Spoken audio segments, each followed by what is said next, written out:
अस्सलाम वालेकुम दोस्तों, आज मैं आपको वो कहानी सुनाने जा रहा हूं जो तारीख़ इस्लाम की सबसे बड़ी और सबसे हैरान कुन हकीकत है।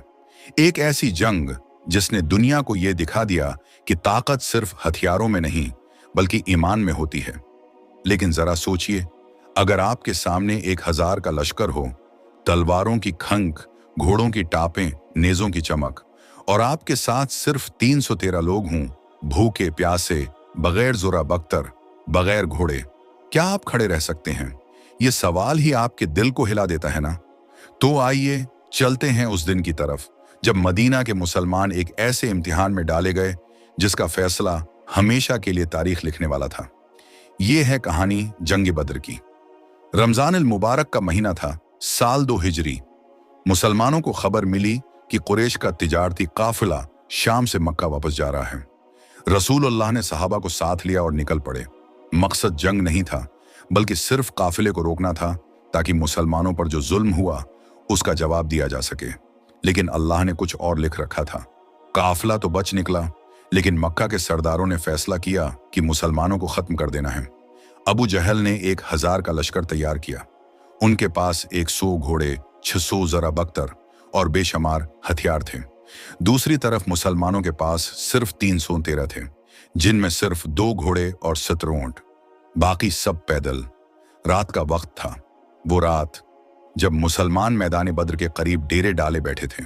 सोचें, एक एक चेहरे पर खौफ और उम्मीद की लकीरें। कुछ सहाबा सजदे में गरे रो रहे थे, कुछ अल्लाह से दुआ मांग रहे थे, या अल्लाह, अगर आज ये छोटा सा गर्व हार गया तो जमीन पर तेरा नाम लेने वाला कोई ना रहेगा। और फिर वो लम्हा आया। सुबह का सूरज तुलुआ हुआ, मैदान में गर्द वो गुबार छा गया। दोनों लश्कर आमने सामने थे। कुफार अपने गुरूर में थे, जबकि मुसलमान अल्लाह पर तवक्कुल किए खड़े थे। पहला मुकाबला हुआ। हजरत अली, हजरत हमजा और हजरत अबीदा आगे बढ़े। तीनों ने कुफार के बड़े बड़े सूरमा गिरा दिए। नारा तकबीर गूंजा और फिर जंग शुरू हो गई। अब आप सोच रहे होंगे, 313 1000 के सामने ये कैसे मुमकिन है? तो सुने, कुरान हमें जवाब देता है। जब तुमने अपने रब से मदद मांगी, उसने कहा, मैं तुम्हारी मदद के लिए 1000 फरिश्ते भेज रहा हूं। सूरा नफाल। ये वो लम्हा था जब आसमान से मदद उतरी, फरिश्ते सफ़ों में उतरे। उनकी मौजूदगी को कुफार ने भी महसूस किया। एक काफिर ने कहा, हम देख रहे थे कि आसमान से सफेद कपड़ों वाले घड़सवार उतर रहे हैं। जमीन पर तलवारों की टुकड़, घोड़ों की टापें और साथ साथ आसमान की मदद। दुश्मन भागने लगे, उनके बड़े बड़े सरदार मारे गए। अबू जहल जमीन पर गिरा दिया गया और वो 313 कामयाब हो गए।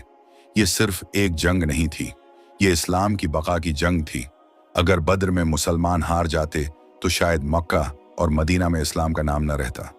लेकिन अल्लाह ने फैसला कर दिया था, हक गालिब आएगा और बातिल मिट जाएगा। दोस्तों, गौर कीजिए, 313 का मुकाबला 1000 से। जाहिरी नजर से यह नामुमकिन लगता था, लेकिन यही तो सबक है बद्र का, कि जब नीयत खालिस हो, ईमान मजबूत हो और अल्लाह पर भरोसा हो, तो बड़ी से बड़ी ताकत भी रेजा रेजा हो जाती है।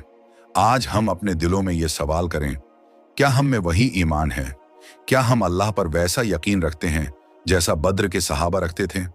क्योंकि बद्र की कहानी सिर्फ माजी नहीं है, ये हर दौर के मुसलमानों के लिए सबक है। दोस्तों, अगर ये कहानी आपको भी ईमान और हिम्मत दिला गई है तो इस वीडियो को जरूर शेयर कीजिए ताकि और लोग भी उससे सबक हासिल करें। कमेंट्स में बताइए कि बद्र की कहानी से आपने क्या सीखा। और हाँ, हमारे चैनल को सब्सक्राइब करना न भूलें ताकि आपको ऐसी मजीद इस्लामी और तारीखी हकायक की कहानियां मिलती रहें। अल्लाह हमें ईमान की वो ताकत अता करे जो बद्र के दिन सहाबा के दिलों में थी। आमीन।